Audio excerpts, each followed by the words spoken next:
All right, well, good evening, everybody, and thanks for coming to the next edition of our guest speaker series. Tonight we have Karen Lankenshofer out of Rochester, who is going to talk about, up until I talked to her, an unknown to me, woman athlete of the late 19th century, Elsa Von Blumen, which you can't beat that name, so we're very excited. But Karen is a cycling fanatic who's also been all around Europe as well, and stumbled upon Elsa's story from what you told me, and it's kind of become gone down the rabbit hole and led to talks just like this one. So, Absolutely. Karen, I'll let you take it away. Thank you, Ryan, very much. I thank Ryan and the Holland Land Office Museum for inviting me here tonight, because I really have become passionate about this subject. As Ryan said, my name is Karen Lankenshofer, and I'm going to tell you the story tonight of a Rochesterian. Her name was Caroline Kiner Roosevelt, but her professional name was Elsa Von Blumen.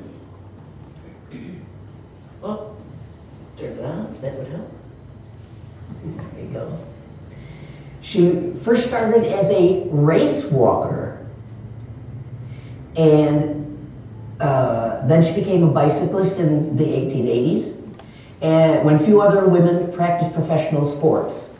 So I really want to get her story out there, because as I was just discussing with the gentleman here, so many women athletes or women who have accomplished things have simply been shunted to the side, and we don't always get their stories, and I would like her to be remembered for the real hero that she was. So she was born Caroline Wilhelmina Kiner in Kansas on October 6, 1859. Her parents were both German immigrants, and her father, Georg Friedrich Kiner, although a German citizen, served in the U.S. Army and was stationed in Kansas in that year. Her mother was Johanna Sophia, or Anna Götze, and the family moved around quite a bit, I assume because of his Army connections, when she was very young. One of her siblings was born in Maryland, one in Michigan, and another in Florida.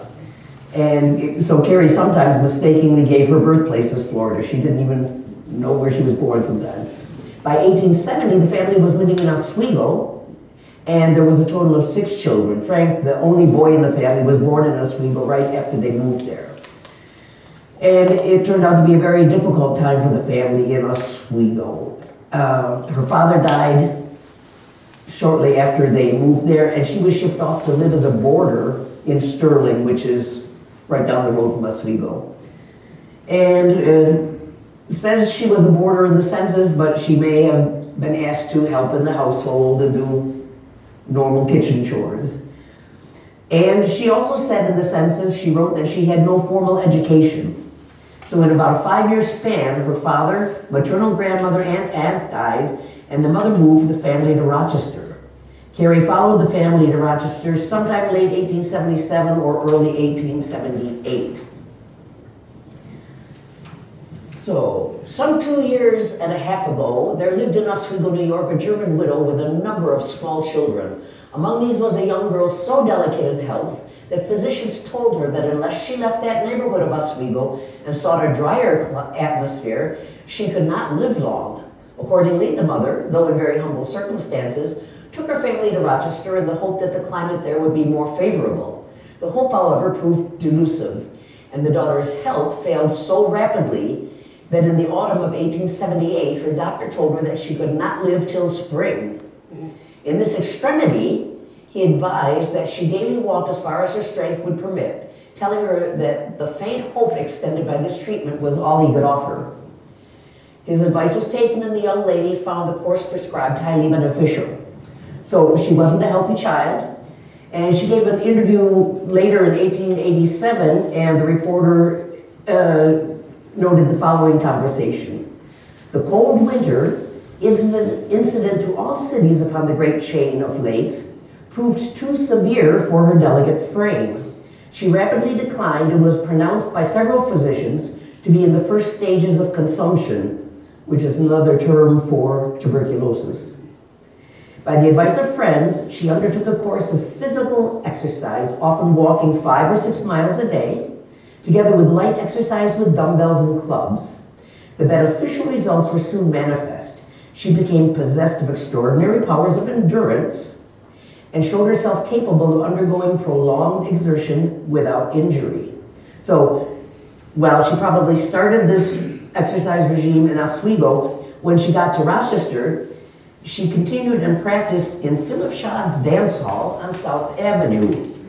And the location is important. This Philip Schaad's dance hall, try this, right there, is now, on this spot now is Vale's Automotive. It's now what? Vale's Automotive. Oh, yeah. Right here is Sanford Street. Here's South Avenue, which is a main thoroughfare up through our South Wedge. This is Caroline Street, and the location is important, and I'll explain why. So, enter Bert Miller into the picture. Bert was born William H. Roosevelt, sometimes spelled with only one O, in 1842 in Richmond, Massachusetts. He served in the Civil War, and there's no record as to why he took the alias Bert Miller, but it wasn't an uncommon thing for Civil War soldiers who wanted to lie about their age or their origins to get into the war. And he may have also taken it later as a professional name for because he was going to be a manager and an agent, and he wanted an easier name. In 1870, he was listing himself as a traveling agent and commercial traveler. In reality, he was a real snake oil salesman and a skunk. He was a terrible human being. In the early 1870s, he lived in Utica, New York with his first wife. And by 1876, he was living at 7 Caroline Street, right around the corner from Philip Schaad's dance hall. And that is right in this spot. So you see the short walk it was to Philip Schaad's dance hall. So this is probably where he and Carrie first encountered each other. He purported to have been the manager of famed professional walker Edward Peyton Weston. And this was a total lie. He'd never even met the man. He was, however, managing Bertha von Berg, a young female professional walker at the time he met Carrie. So I'm guessing that when he started managing Carrie, he suggested she adopt a professional name, and they came up with Elsa Von Blumen. So in order to understand Elsa's success, and we have to understand Bert, because without Bert, there would have been no Elsa. And without Elsa, there would have been no successful Bert. He really just used her unmercifully. The Troy Standard devotes over a column to exhibiting Bert Miller, or William B. Roosevelt, the manager of Elsa Von Blumen, whose right name is Lena Kleiner, in his true light. Bert got drunk in Albany and beat his wife, and while in Troy became balmy and choked his wife until she was a trifle darker in the face than usual. He abused Elsa Von Blumen in a shameless manner and called her all the vile names he could recollect. All Elsa receives is $25 for each 100 miles, even the benefits going into Miller's bag. Elsa has been put away in cheap rooms while Miller and his wife and the other leeches have rolled in luxury. At Waterford, Miller compelled Elsa, after she had walked 100 miles, to get in an open carryall and ride to Troy. And the natural consequence was the simple young girl was taken by a cold, which will doubtless take her to her grave. As soon as Elsa completes her task at Ithaca, she will leave Miller and return to her home in Rochester. The sum total the girl has received will not exceed $150, while Miller has thousands as a result of his thievery. We were satisfied from the company Miller kept while here that he was a bad man. This is what she got herself into. How old was she? At this in 70, they probably met in 78, so she was just about 19 years old, born in late 1859. Yeah.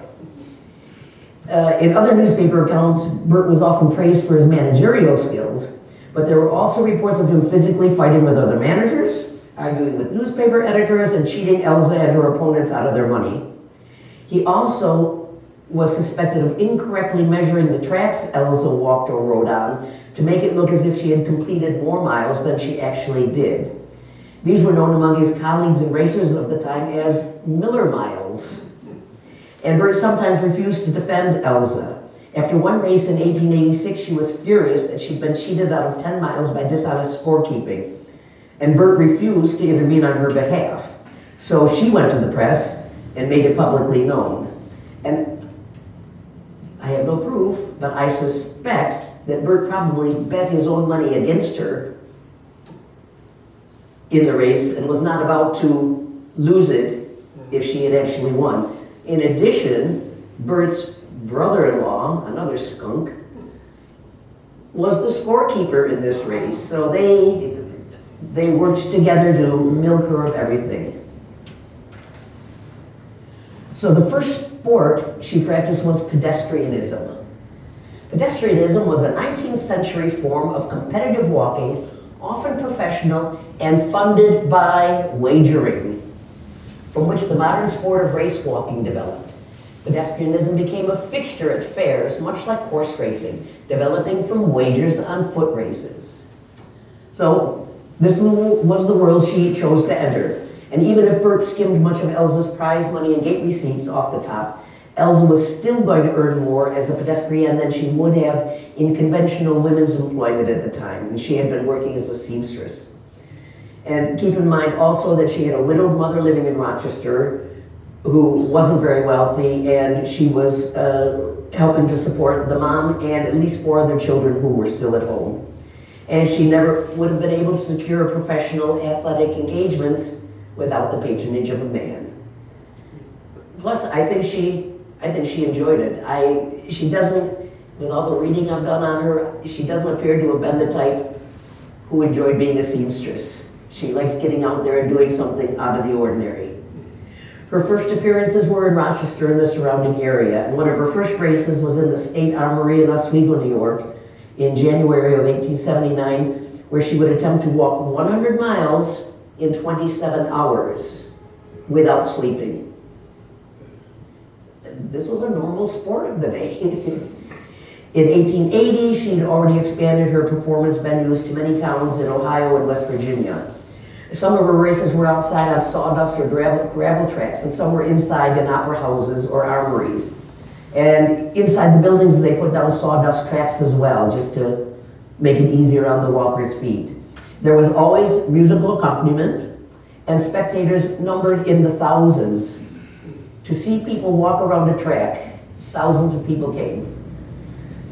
And it wasn't uncommon for spectators to walk back and forth across the track while she was performing, because the spectators were allowed to sit inside the track oval, as well as in the bleachers on the outside. And they came and went as they pleased. She reaped a lot of praise for her performances. The neighboring press speaks of her in the very highest terms, and we are satisfied that the entertainment will be in every respect worthy of patronage, and the best people of the city need have no hesitancy in attending. There will be nothing in the exhibition to offend the most fastidious lady, and thousands of ladies have witnessed Miss von Blumen's walking in other places. So you have to keep in mind that organized sport as entertainment for others first started emerging after the Civil War.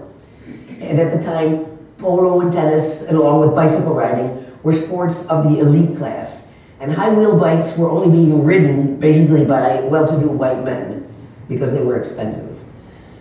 Sports such as boxing and walking or bicycle racing at county fairs against horses were more for the working class. But if Elsa wanted to earn money, which she did, she had to appeal to the upper social classes because that's where the money was. Miss Elsa von Blumen has just completed an engagement in this city. Nothing occurred during the entertainment to offend in the least the most refined. It was heartily enjoyed and largely patronized by the best circles of society, including the clergy. So she and Bert relied heavily on advanced PR blitzes and promoting goodwill among the hosting town's elite. He scouted out reputable groups such as bicycle clubs or fire companies or local bands to sponsor the events. And she reaped praise almost everywhere she went. She knew how to play the audience and flirt with the journalists who were sent to interview her. And she usually sent out printed invitations to her races to the town elite. Then she would go to the local press and say that the printing shop she used here in town was the best she'd ever seen. So of course, she became very, very PR savvy working together with Bert. So this is her first, or the, what do you call the thing? The show bill from that first walk in Oswego. And notice she's, oh, I'm sorry, pressed the wrong button. There we go. This is what I wanted. Notice she's listed as the unrivaled lady pedestrian. Notice that Bert Miller is listed as her manager. And here's Augustus F. Reverett, assistant manager, Bert's brother-in-law. So he was a... They were still, those people that took her money were still the manager? She kept with Bert the entire decade, the entire 10 years. I can imagine it was like most abusive relationships. Some people just don't know how to get out of them. I don't, yeah, it's very, it's amazing. When we get farther, you're going to see even more examples. And in fact, this Raverett, the brother-in-law, would go to the newspapers when he was mad at Bert. He would go to the newspapers and proclaim that Bert was a cheater and nobody should have anything to do with Bert. So, I mean, it was like just family fighting the whole time, like the Kardashians or something. I don't know.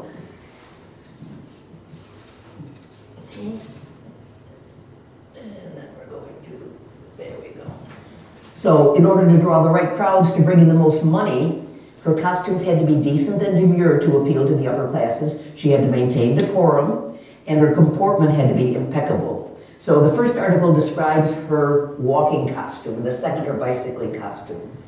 Her walking costume is neat and appropriate. The skirt is of cardinal red silk, trimmed with blue satin, reaching almost to the tops of her shoes, which are of regular pedestrian pattern. And all I could find about regular pedestrian pattern was that it was your everyday shoe. There was no specific, no Nike sneakers, anything like that. What I did find was that she had a costume which was emerald green. And every time she wore it, she started getting sick. And it turned out that the dye was arsenic-based, and she was getting arsenic poisoning. So to her bicycling costume. Her costume is as modest as her face, being a sort of bloomer affair. So we are actually into knickerbockers and long socks of a subdued lead color, supplemented by light leggings reaching from the knee down. The costume in her head surmounted by a jockey cap. Her appearance on the bicycle is that of the greatest ease. And while she circles the hall rapidly, it seems to require no exertion whatever on her part. It is indeed almost the poetry of motion. And there you see, there's her jockey cap surmounted on her head. Now, she claimed that she refused to allow gambling at any of her races. But it happened. There was no way these races could exist without gambling. Did she know about it? I think so. That's where the money was. That's exactly where the money was. That's where the money was. Yeah. And I'm sure she wasn't that naive. By the time she got into this, she was a pretty sharp cookie. And she figured out what was happening. But she had to present herself as the prim, proper little athlete in order to get people to come to her races at all. So, of course, her life wasn't without controversy. These incidences occurred in Weedsport in 1883, and it paralleled a very turbulent time in her private life. The crowd was sorely disappointed and disgusted with the exhibition, which was certainly well advertised. Among the incidences of the day, the Sentinel says that one boy was run over, a woman had several ribs broken, her knee dislocated, and was otherwise seriously injured. Drunken people lay along the streets and in doorways. 2 fights occurred, one a regular prize fight. 2 women had a fight with fists and parasols on the road to the fairground. To gull the people, it was represented that Miss Von Blumen was a member of a church and that her escort as a clergyman. Weedsport don't want any more of Elsa Von Blumen. And then further, in that interview to the Oswego Times, Mr. Miller said that his wife and little daughter accompanied them on their travels and led the reporter to believe that she was there with them. Perhaps this was unintentional, wink wink. But as it turns out, Mrs. Miller was not with them. This morning, the lady who had arrived in the city sent for the reporter who interviewed the little bicyclist and told her story, and we give her statement. She says, frankly, that herself and Elsa do not get along very well. For some reason, Elsa does not like to have Mrs. Miller with her, and the latter lady, who appears to be passionately attached to her husband, decidedly objects. So, other newspaper articles I discovered later indicated that it's highly likely that Elsa's problems in Weedport were also caused by this was his second wife now, his first wife had died. His second wife going to the newspapers and spreading gossip about her. And there was obviously no love lost between the 2 women. Besides that, it seems that Bert, shyster that he was, had tried to renege on paying for some show bills that the Sentinel newspaper had printed for them. So that's why the Sentinel turned around and wrote this awful, awful review. And they were also out in Ohio one time, and the wife in Ohio went immediately to the newspapers and spread gossip. And a bunch of young men in the town who had already fallen in love with Elsa were going to run the wife, and the mother-in-law was there, and Augustus Raver was there, her brother was there. These young men from town were going to run them out of town, but they got out of town before anything could happen. So it's, I don't know. Celebrity gossip is celebrity gossip. So she practiced pedestrianism, race walking, from late 1878 until 1880. In 1880, she switched from walking to bike riding. Miss Van Blumen is 23 years old, weighs 120 pounds, and rides a 52-inch Royal Mail weighing 21 pounds. Mr. Pope of the Bicycle Manufacturing Company encouraged me to learn to ride, she said yesterday. He promised me the best machine he could make if I learned to ride. So I did. So, who's Mr. Pope and what does he have to do with manufacturing bicycles or Elsa? Albert Augustus Pope was born in 1843 in Boston, and he served also in the Civil War as a captain, but later received the honorary title of Lieutenant Colonel, and thereafter he was always called Colonel Pope. He used $900 of his savings to invest in a shoemaker supplies factory, which prospered and he became a very successful industrialist. Then in 1876, he attended the Philadelphia exhibition and saw the penny farthing bikes on display there from England. So he started to import them and sell them, and later united with the Weed Sewing Machine Company in Hartford, Connecticut, and started manufacturing his own bikes. And this brand was called Columbia. I don't know if that name's still familiar with anybody anymore. Yeah. It's possible that Pope observed Elsa at a walking race and recognized her talent for potential publicity for his bicycle manufacturing company. And I also found an article in which Elsa said she had seen an ad offering a handsome bike to the lady who would learn to ride it.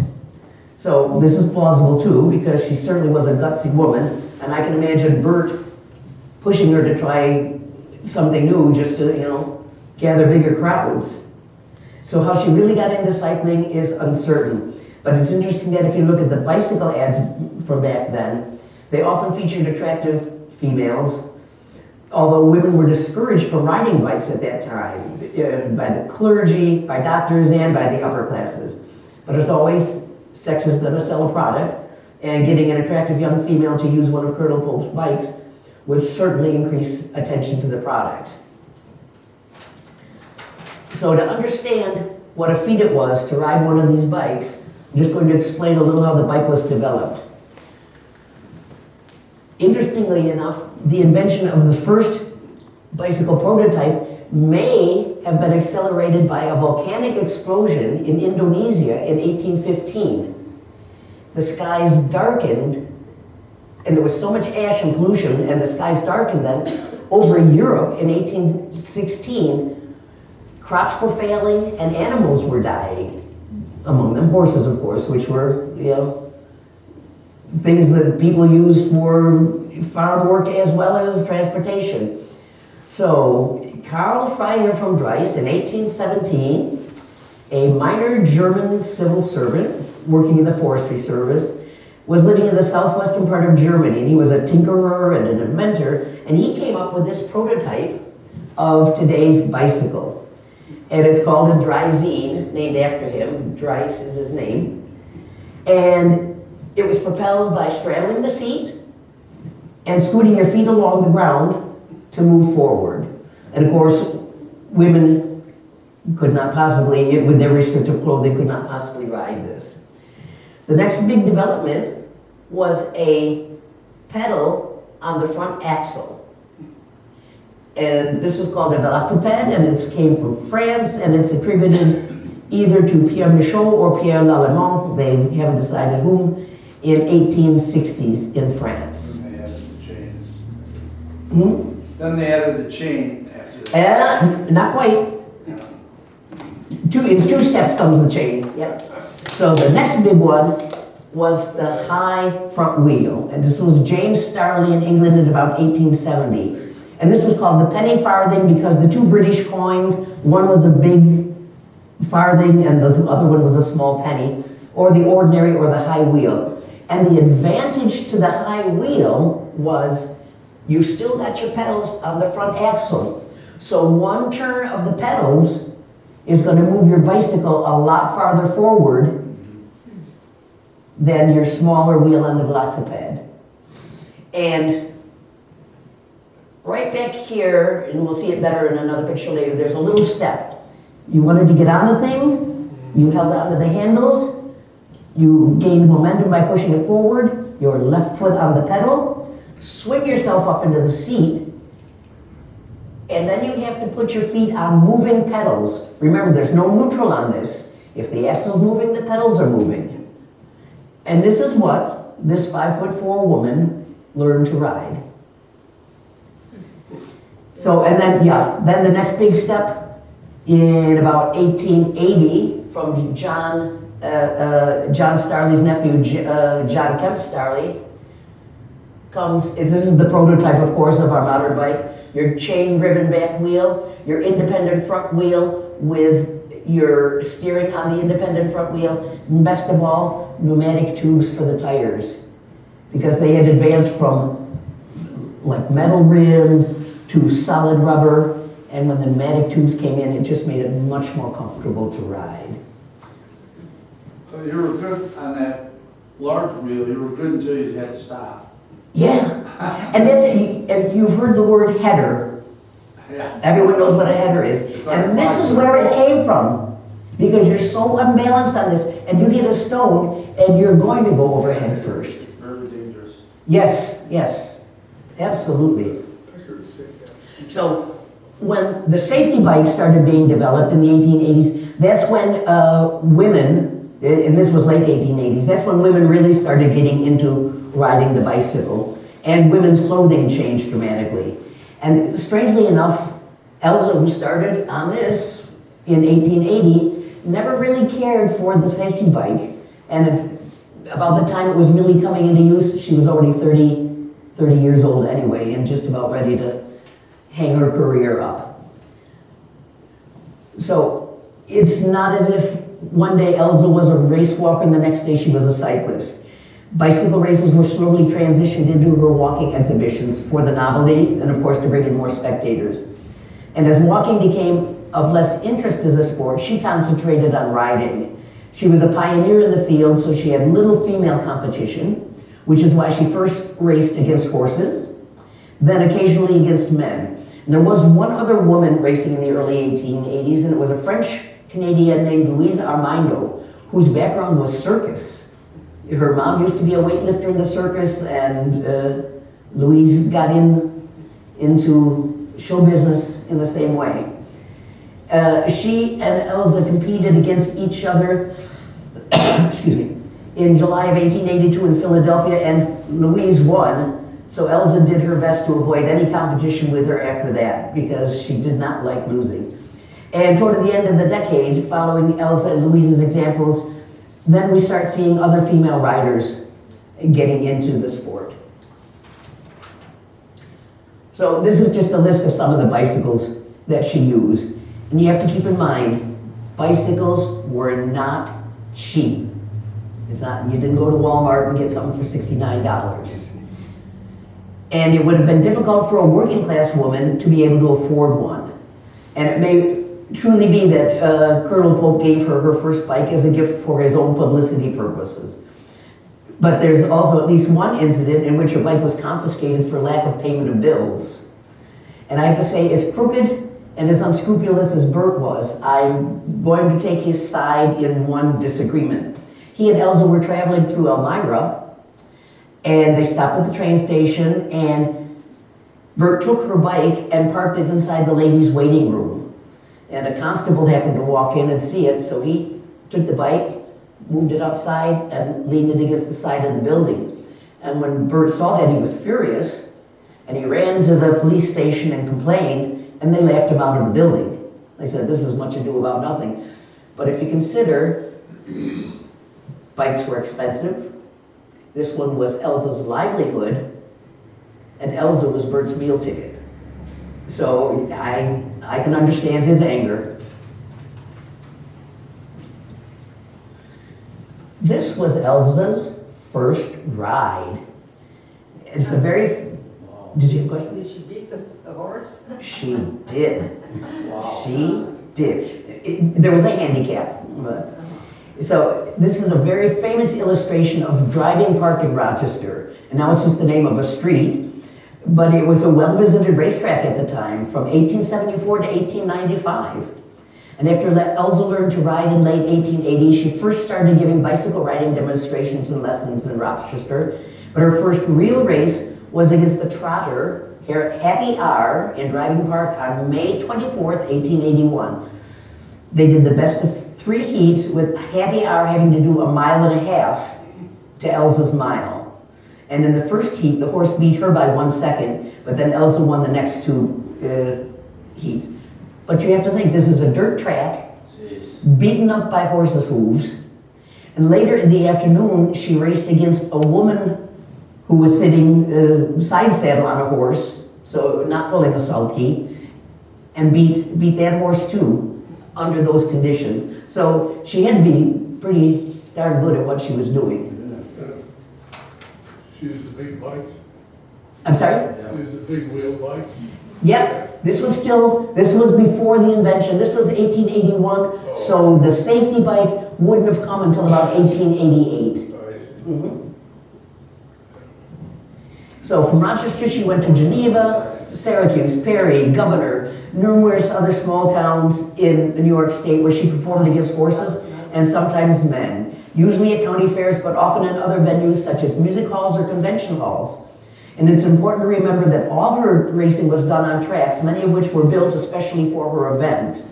And the inside tracks were built of boards, and some of the tracks had banked curves at the end. So imagine a high wheel bike and you're leaning into the curve. I would not sit on one of these things. I would not ride. They varied in size according to the building in which she was performing, of course. And after racing locally, again, she expanded her sphere to Ohio and Pennsylvania. And Bert was usually in a town ahead of her to look for opponents and venues and drum up publicity. Now, the race which really made her famous was the 1,000 miles in 6 days in Pittsburgh, Pennsylvania. And that's probably Hillary.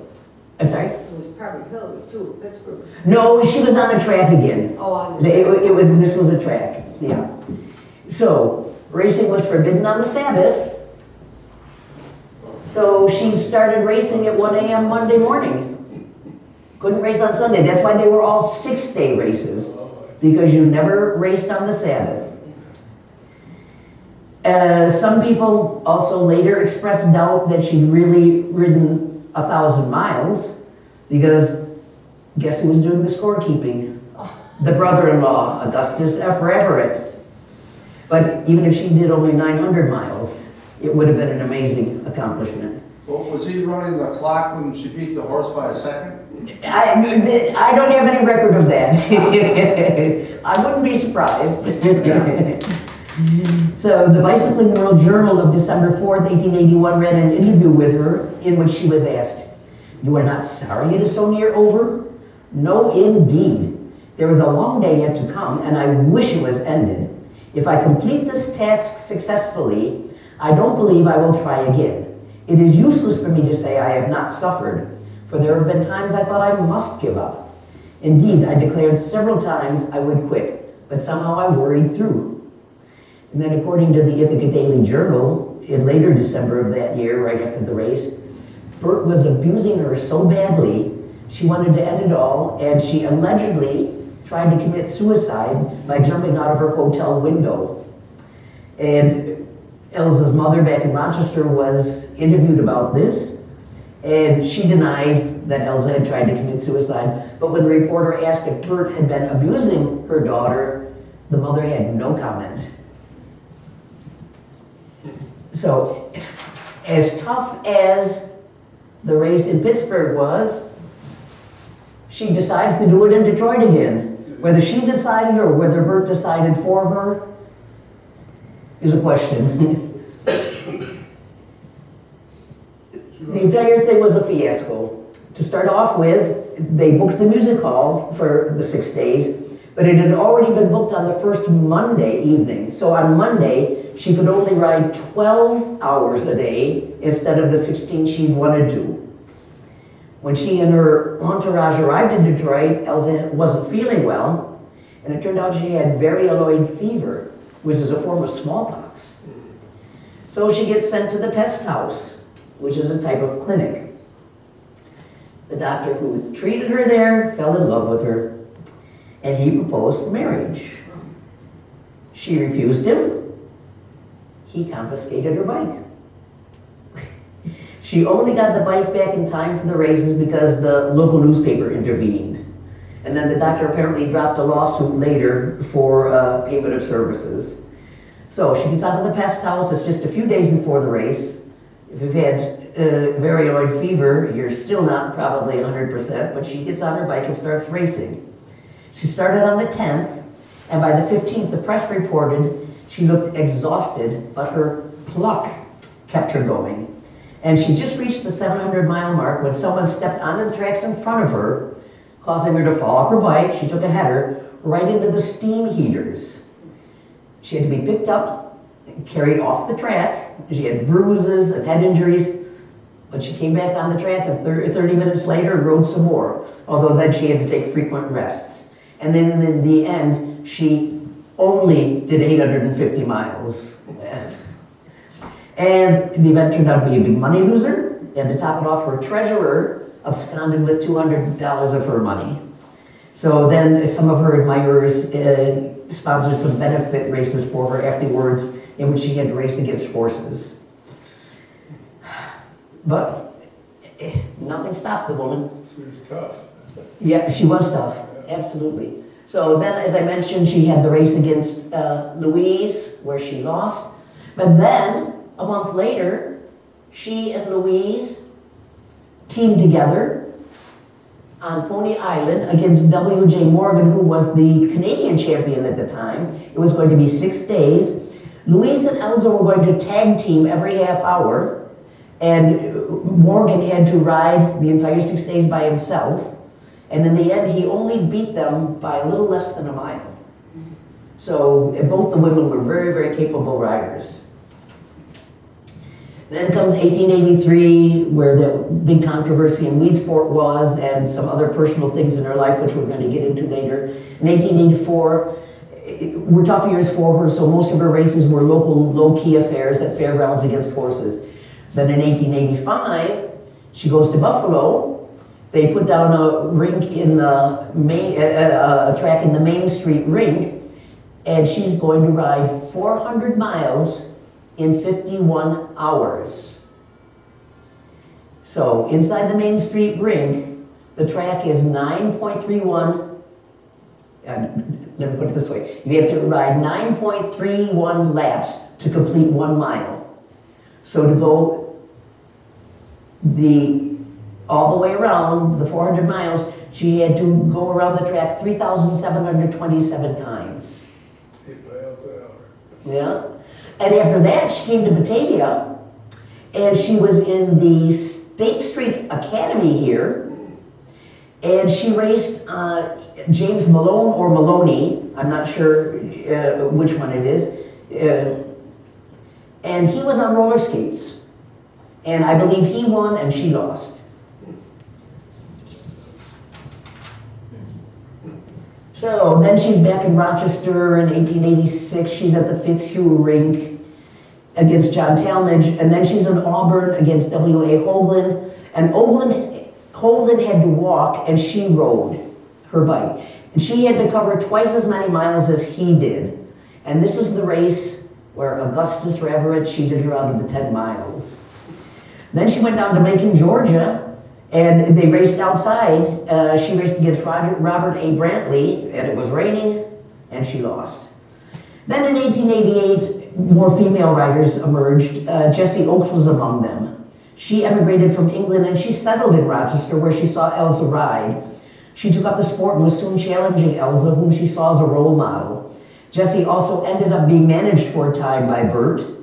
And in 1888, there was a series of Elsa-Jessie races around the eastern United States to determine the champion of England versus the champion of America, which rider was better.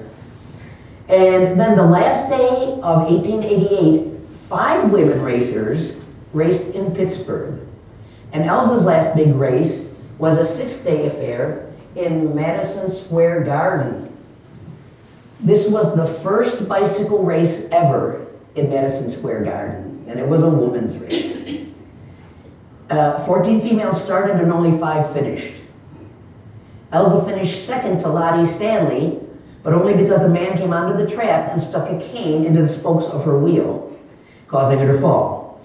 You have to remember, many men were opposed to women cycling in general and women's racing in particular. And especially when she started racing, she was still a novelty.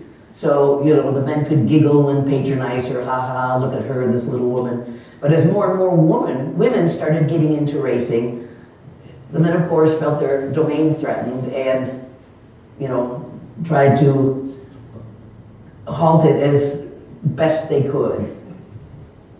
And then the remainder of 1889, she was with a traveling troupe which included Josie Hawks as her racing competition. And Josie was a good rider, but it was someone Elsa could always beat easily. And the other entertainment included the Woody Quartet, a male vocal singing group, the Kemp Brothers Roman Hippodrome Riders, balloon ascensions and parachute jumping, and Captain Bocardus and 3 Sons, rifle shooting. So it was basically a Buffalo Bill Cody type traveling show. And the last performance I found for her was in August of 1890, and she was 30 years old at the time. So what did she think of her chosen profession? Elsa's quoted as saying, "I like this business, and although I say that every year will be my last, I still stick to it. I do a great deal of riding at country fairs, and sometimes the experience is anything but pleasant, for the tracks are usually horrible, and the country people seem to think I can ride over anything or through mud and uphill without any difference. After my winter's rest, my muscles are soft, and it takes a good deal of riding to get me into condition."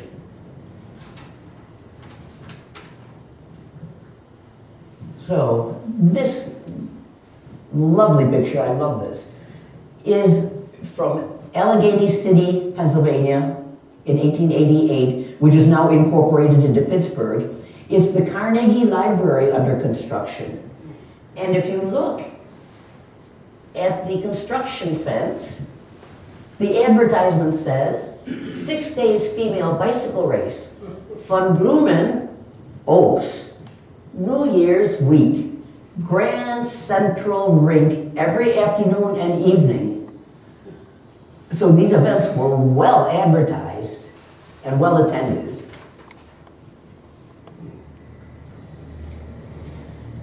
So as extraordinary as her career was, it wasn't an easy one, obviously. This list is just some of the injuries she encountered during her years of riding. So what made her want to continue doing it?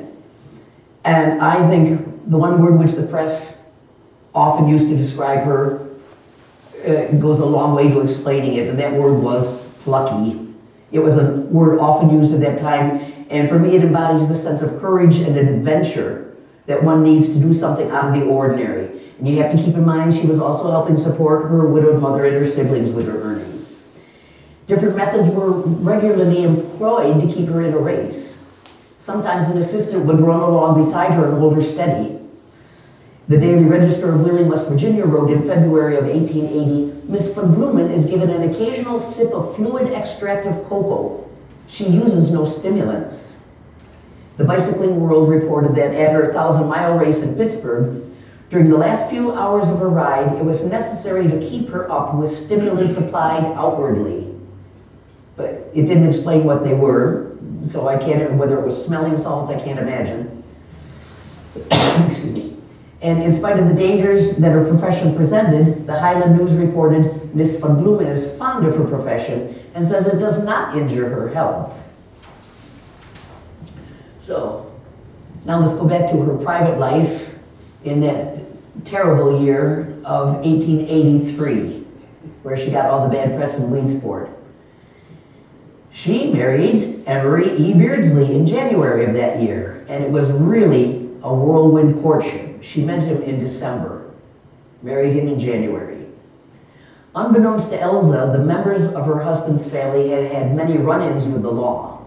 She later explained that she'd gone to Oswego to visit friends in late 1882 and met Beardsley at that time. The Ogdensburg Journal of February 1887 reported that Miss Von Blumen has since alleged that the recollection of this marriage is very vague. The step was hasty, and she firmly believes that she was under some influence at the time.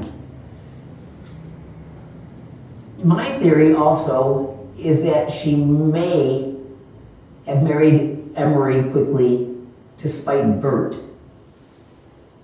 I'm sure she was in love with him, even if he was abusing her.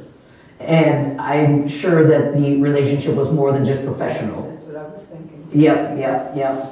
And if you recall the jealousy of the wife, of Bert's wife, I think she suspected the same. Yeah. So in March 1883, they've been married 2 months now, she decides to go home and visit her mom and her siblings in Rochester. She returns to Hannibal, and she finds every one of her belongings missing from the house. She gets a search warrant and goes to the Beardsley farm and finds her possessions hidden under the haystacks on the farm. This was clothing, this was trophies, everything she owned. So she had Beardsley and his parents arrested for larceny.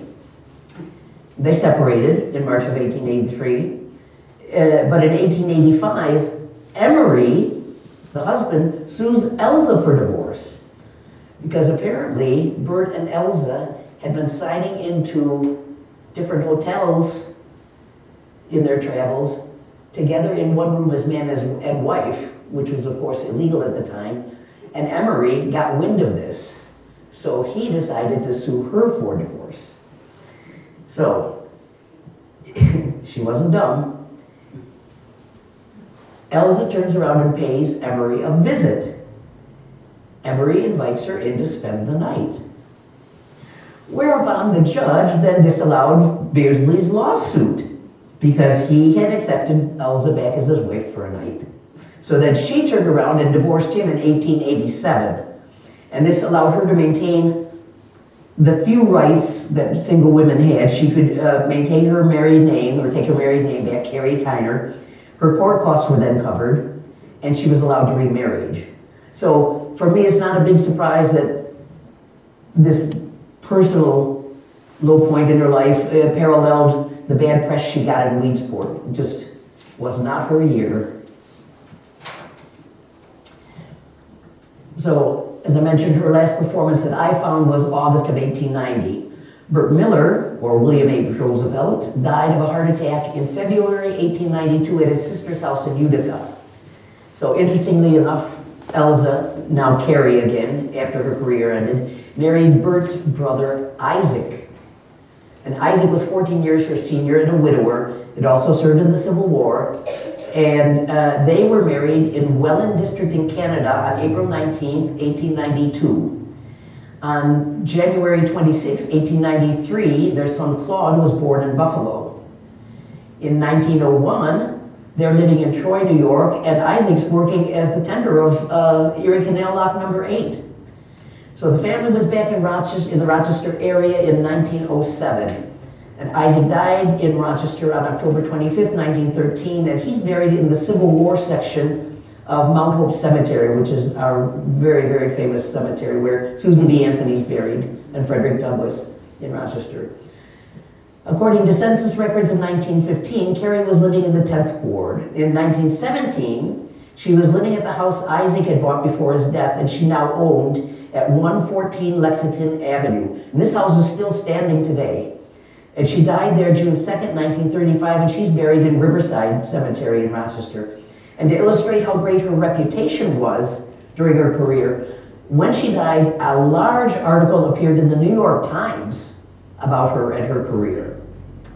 How old was she? She was it was June, so she would have been 76 in that October. She died in June, so still 75, yeah. Doris, her only grandchild, never married or had children, but she did lovingly keep her grandmother's scrapbooks and trophies until she herself died on May 7th, 2015, and she was 99 years old. Wow. Yeah. And she's buried in the Rondequoit Cemetery, which is just slightly north of the Rochester border. So, what influence did Elsa and her female compatriots have on the way we view and participate in sport today? Outdoor recreation and organized sport rose in popularity following the Civil War. The movement from a farm towards an industrial economy created new opportunities for leisure, even among the working class. Both men and women embraced sport as participants and spectators. And further, editors of the women's suffrage press clearly view women's cycling as not simply depoliticalized recreation, but an important aspect of a multi-issue platform for women's rights. And lastly, the boom in cycling made cyclists of millions of American women. It was their active participation in the craze that had given rise to a new unity that helped to advance the first wave of feminist reform, which included rational dress movement and increased interest in women's health.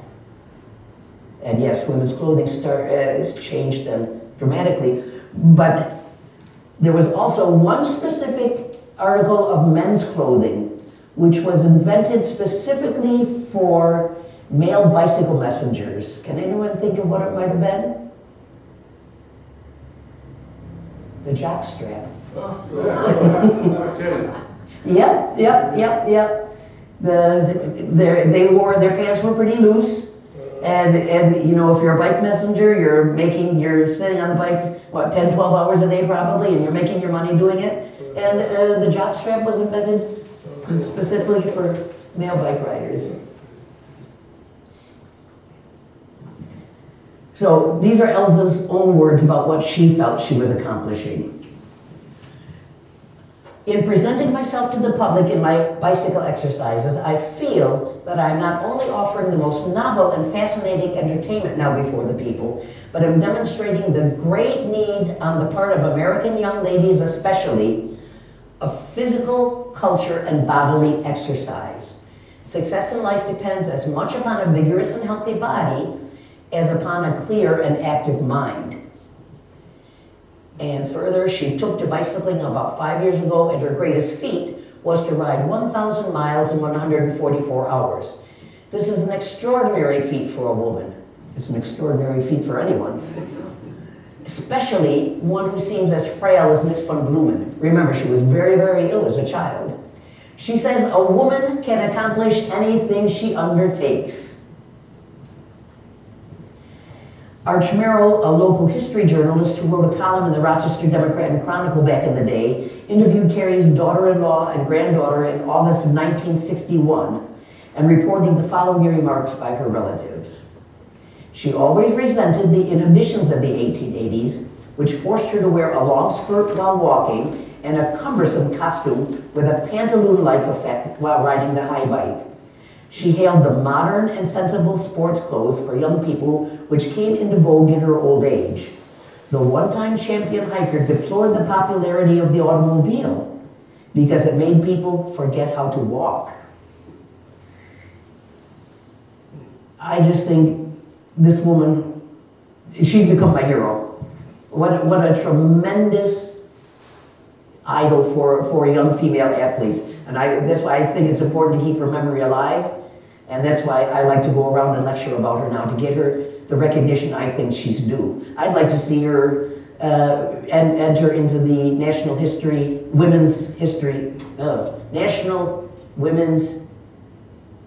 Museum in Seneca Falls, because I just think she deserves it. What did she have at the end that killed her? She died of a heart attack. Heart attack. Mm-hmm.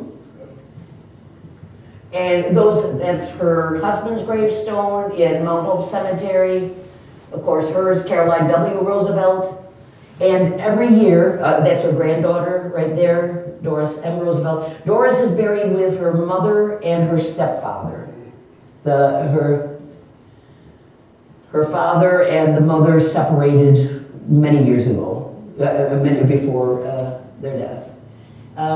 Every year, a bunch of us go to Caroline's grave on the anniversary of her death, and we sit around and have the greatest discussions about all sorts of issues, and it's just really nice to have like-minded people who are interested in historical subjects like this.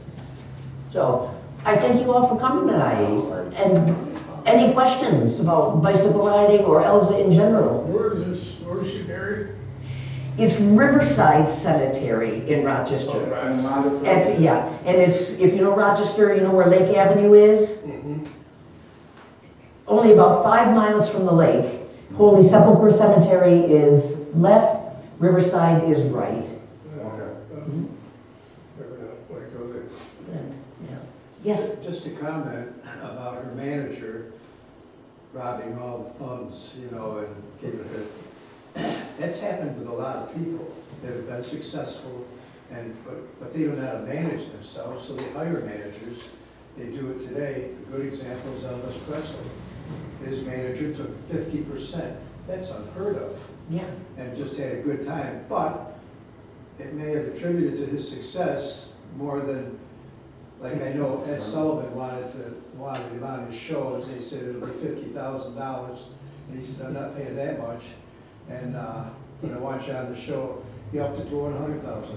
This is all the manager. He made the money for him because of his conniving or whatever. Knew how to be a wheeler dealer. You betcha. Which often the entertainers, who's the baseball player, Shohei? Oh, Tommy. Oh, yeah, out in Los Angeles now. His translator robbed him of $16 million. Can you imagine? Yeah. Yeah, it's just, and it's often that the entertainers themselves just don't know the ropes Well, they don't. of the financial They deals. know how to you know. entertain. Yeah, that's what I was thinking about her. She was so focused on what she had to do that she didn't have time for this money stuff, and she was just probably happy that she had a place to ride her bike, and the bikes were in good shape and all that. Yeah, good point. And I just think, I feel sorry for these kids who get out of college, are drafted in the NFL, get $3 million in their first year, and they're poor, 5 years later, Yeah. because someone, you know, they just don't learn how to manage the money, are dependent on someone who's like that, and people who manage money are very often wheeler dealers, so. Somebody made a comment that there was some lady about, I forget what the incident was, but she says 70% of NFL players, when they retire, they're broke in their 5 years or 3. Yeah. Because they just don't know how to handle it. Exactly. That's why they have a pension now. They have beautiful houses and all, big houses and stuff. Yeah, yeah, you go out and buy 3 Rolls Royces in your first year, and yeah, there are very few families like the Manning family who know how to manage their money and make it further in the deal, or the Michael Strahans who get into broadcasting. It's just, yeah, I can imagine 70%, yeah, so. Thank you. Ed. Thank you. She's an interesting lady, and she was here in Batavia, 1885. I wish I had Well, told. thank you again, Karen, for that wonderful presentation. I know I didn't know anything about the topic, so we'll add that to our history annals. I want to thank you all for coming. Just to let you know about some upcoming events. Next Thursday morning is our next Job with Joe. Don Burke will be presenting on Philemon Tracy, who's our Confederate soldier buried here in Batavia. Oh. And talking all about his life and how he ended up here in Batavia. So that'll be next Thursday, the 25th at 9 a.m. And we'll have coffee and pastries and things from Pub Coffee, since they're sponsoring us this year for it. Then our next guest speaker will be Wednesday, May 1st. John Zach from Holland, New York, will be talking about his new book, Built to Burn, which is about the Cleveland Hill fire from 1954, 53. I'm blanking on the exact date, but yes, that killed several students. And then we have a concert May 3rd. Bart Dantino is coming to play an acoustic show for us. And then we have another guest speaker on May 15th, which is also a Wednesday. Derek Pratt of the Erie Canal Museum will be coming, and he will be talking about baseball and its growth along the Erie Canal. And May 16th at 6 p.m. will be the opening of our next exhibit, Holy Matrimony and Heavenly Traditions. Actually, Heavenly Traditions and Holy Matrimony, and I make sure I get it right. Tyler's hard at work getting that set up.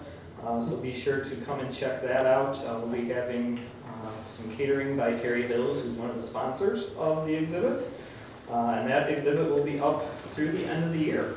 So it'll be a fun one to come check out. We have about a dozen wedding dresses that will be on display, all from local women. And some of them you may even know. So be sure to check out our website or Facebook, or if you are a member, you get our email blast. So be sure to check all that out, and we hope to see you again. Okay. Okay. Thank you. Gil's gonna tell you my